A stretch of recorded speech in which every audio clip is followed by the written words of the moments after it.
Avec des réserves minières de nickel aussi énormes que le gros pétard de Michou, l'Indonésie, ils attirent des investisseurs étrangers et grâce à ça, ils génèrent des revenus économiques de malade.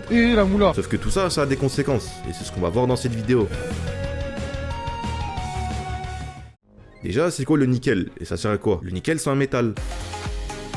Il est essentiel dans de nombreux secteurs, par exemple pour la confection des batteries comme ceux des voitures électriques. Mais il est surtout utilisé pour la production d'acier inoxydable, autrement appelé inox. C'est la team Croton quoi, l'équipe, partez pas s'il vous plaît. Les ressources terrestres de nickel, elles sont estimées à environ 350 millions de tonnes. Et l'Indonésie, c'est le premier producteur mondial, devant Booba ou encore Dr Dre, par rapport à producteurs, tout ça, partez pas s'il vous plaît. L'archipel indonésien, c'est une super puissance minière grâce au nickel et grâce à l'exploitation qui en est faite. Les gisements de nickel, ils sont situés sur des forêts riches en biodiversité. Et forcément, quand tu les extrais en masse, bah tu haggardes l'environnement.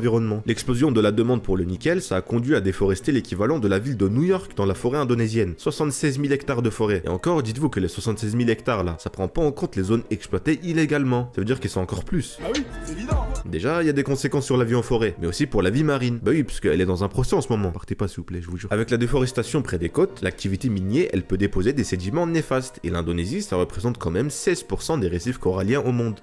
Les sociétés minières, elles détruisent l'environnement, mais tranquille, elles créent de l'emploi. Dans le parc industriel de Morowali, la plus grande zone minière de nickel en Indonésie, il y a environ 80 000 employés. Ah, c'est pas mal. D'ailleurs, en 2020, il y avait eu un petit drama. À cette époque, il y avait 40 000 employés. Il y avait des rumeurs comme quoi ce seraient tous des Chinois. Ah bah tiens, la Chine.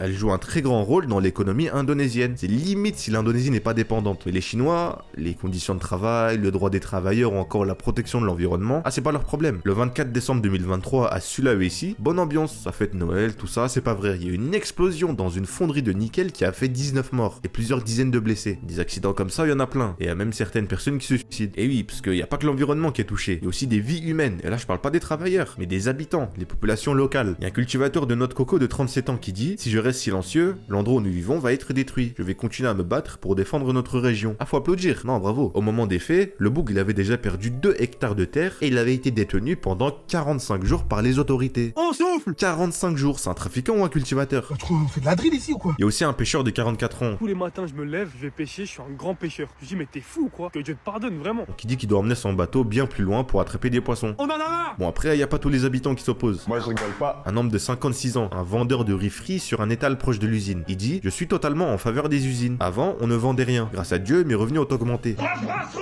Dernière partie sur l'état français. Et oui, puisque la France est aussi là-bas. Déjà, la France, ça fait des années qu'ils sont sur place. En février 2024, il y a une enquête sur le financement par l'état français de projets entraînant déforestation comme Weda Bay en Indonésie. Weda Bay, c'est une des plus grandes mines de nickel au monde. Elle est sur l'île d'Halmahera, dans le nord-est de l'Indonésie. C'est un endroit qui est recouvert de forêts. Et là-bas, il y a une société minière française, Eramet. Je suis français. Cette société, qu'est-ce qu'elle dit? On a conscience que notre activité a un impact. Ils disent qu'ils veulent réhabiliter et revégétaliser la zone. En gros, ils s'engagent dans la transition écologique tout en continuant à exploiter des sites miniers en Indonésie. Dans la même enquête, ça parle de violation de droits humains. La zone elle est habitée par un peuple autochtone, dont le nom signifie peuple de la forêt. Ils sont habitués au mode de vie reculant en forêt. Eux, ils vivent tranquilles, pépères dans leur coin. Sauf que bah, avec toutes les entreprises qui viennent pour le nickel, ah bah ils sont en danger. Voilà, c'est tout. Abonnez-vous, mettez des commentaires.